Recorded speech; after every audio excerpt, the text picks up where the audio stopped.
Jumpa lagi dengan channel Arif Sartono. Belajar yuk.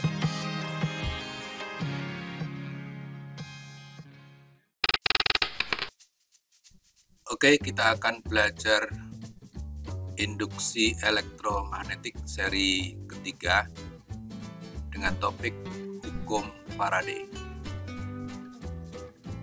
GGL induksi yang timbul pada ujung-ujung suatu penghantar atau kumparan adalah sebanding dengan laju perubahan flux magnetik yang dilingkupi oleh lob penghantar atau kumparan tersebut. Epsilon sama dengan min N kali delta P per delta T, atau dinyatakan dengan epsilon sama dengan min N dP per dt. Ini adalah persamaan diferensial ya. Jadi epsilon itu sebagai GGL induksi atau beda potensial, satuannya volt. Delta P adalah perubahan flux magnetik, satuannya Weber, sedangkan N adalah jumlah lilitan pada kumparan, dan delta T selang waktu, satuannya Scott. Tanda negatif ini pada persamaan berasal dari hukum Lenz, bahwa hal ini akan dijelaskan di seri berikutnya. Perubahan flux magnetik dapat melalui, yang pertama harus diingat adalah P atau flux itu sama dengan B kali A cosinus theta. Ini sudah dijelaskan di seri sebelumnya. Yang pertama adalah perubahan luas bidang kumparan dengan pengandaian B dan theta tetap, maka persamaannya dapat dirumuskan seperti ini. Jadi delta A per delta T. Jadi perubahan luasan ya. Kemudian yang kedua adalah perubahan besar induksi magnetik B, sedangkan yang lain dianggap tetap. Jadi rumusnya diubah menjadi epsilon sama dengan min N kali A cosinus theta kali delta B per delta T.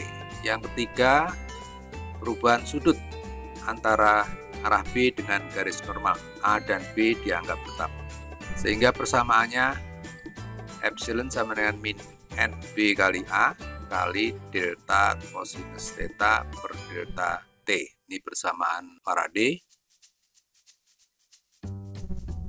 dapat dinyatakan dengan min N kali D flux per dt. Oke, GGL induksi yang terjadi karena perubahan luasan ini diperagakan seperti ini ya. Jadi kawat Peggy yang digerakkan memotong garis-garis gaya medan magnet B tegak lurus ya. Ketika digerakkan ke kanan, dia terjadi arus induksi. Jadi terjadinya pada saat perubahan luas. Tadi kan ada 3 cara untuk mendapatkan perubahan flux, perubahan P ya. Yang pertama perubahan luasan. Ini adalah perubahan luasan ya. Oke, yang berikutnya GGL induksi yang terjadi karena perubahan medan magnet. Ini perubahan B. Jadi ketika saklar ditutup dan dibuka, perhatikan jarum galvanometer. Ya, pada saat sedang berlangsung dihubungkan dari 0 menjadi ada. Yang kedua ketika dilepas dari ada menjadi 0 ya. Ketika saklar ditutup terus-menerus, perhatikan jarum galvanometer. Ini untuk membedakan kejadian yang pertama dengan kedua ini. Perhatikan ya, nanti saya ulang. Nah, ini ketika dihubungkan terus-menerus terjadi arus induksi, tetapi pada saat sudah terhubung terus tidak mengalami perubahan, fluxnya tidak mengalami perubahan sehingga dia kembali ke 0. Jadi sebenarnya intinya adalah kumparan kedua ini akan menghasilkan arus induksi ketika menerima perubahan flux. Ya, jadi seperti ini. Jadi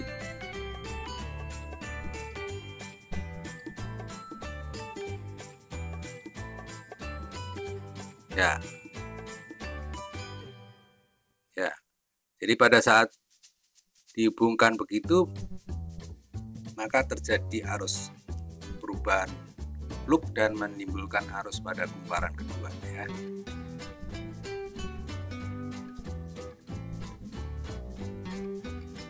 Oke, ini yang dihubungkan terus-menerus ya. Jadi konsep ini digunakan sebagai prinsip pembuatan transformator, alat untuk menaikkan atau menurunkan tegangan listrik bolak-balik. Dan kumparan P dialiri arus bolak-balik sehingga menghasilkan perubahan fluk magnetik terus-menerus yang menyebabkan kumparan S terinduksi dan menghasilkan gigi induksi yang baru di ujung kumparan S ya. Jadi karena ini tadi percobaan saya pakai aki atau arus arah, maka perubahannya hanya sekali pada saat dihubungkan dan dilepas saklarnya. Nah, kalau itu kumparan primer yang sebelah kiri dihubungkan arus bolak-balik, maka akan terjadi arus induksi terus-menerus pada kumparan S. Oke, lanjut. Sekarang ini adalah gigi induksi terjadi karena perubahan sudut yang ketiga. Perubahan sudut. Jadi ini kumparan berbentuk persegi ini terdiri dari N lilitan, kemudian diletakkan di sini di antara kutub magnet utara selatan, kemudian diposisikan seperti ini ya. Garis normal mula-mula tegak lurus dengan arah induksi magnetik B. Induksi magnetik B-nya dari kutub utara ke kutub selatan. Jadi theta mula-mula 90 derajat.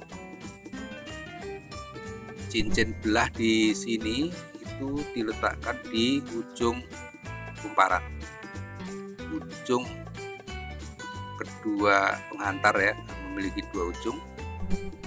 Jadi ketika kumparan diputar akan disentuh oleh ujung kawat secara bergantian.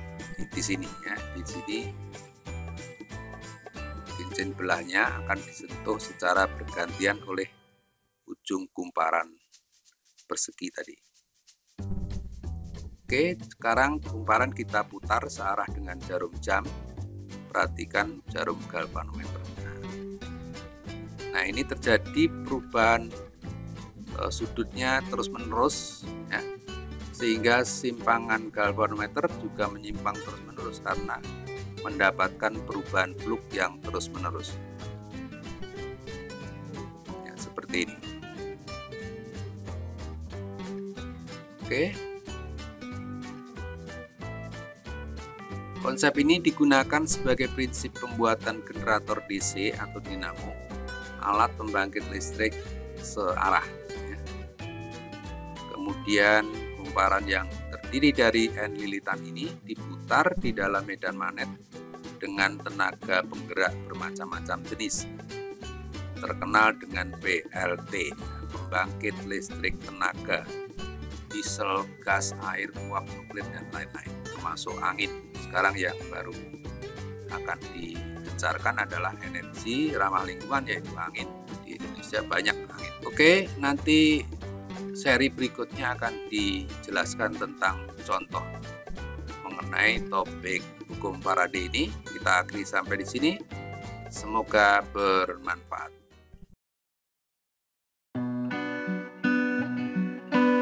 Sekian dari saya, sampai bertemu di video seri berikutnya.